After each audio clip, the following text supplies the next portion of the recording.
నాగుల పంచమికి నాగుల చవితికి చేసుకునే చలిమిడి.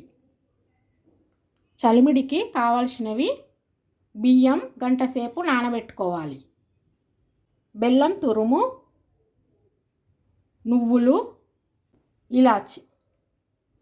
నానబెట్టిన బియ్యంలో ఉన్న నీళ్ళన్నీ మొత్తం వంపుకోవాలి. బియ్యము మిక్సీ జార్లో వేసుకోవాలి. ఇలాచీలు పొట్టు తీసి వేసుకోవాలి.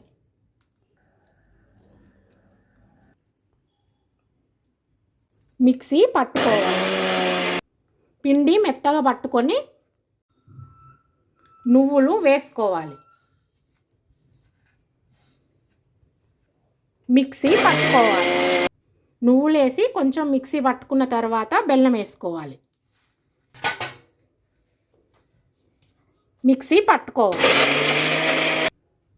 కొంచెం గట్టిగా ఉంటే కొంచెం నీళ్ళు వేసుకొని మిక్సీ పట్టుకోవాలి. మెత్తగా మిక్సీ పట్టుకొని గిన్నెలో వేసుకోవాలి. నాగమ్మకు పెట్టే ప్రసాదం చలిమిడి రెడీ అయ్యింది.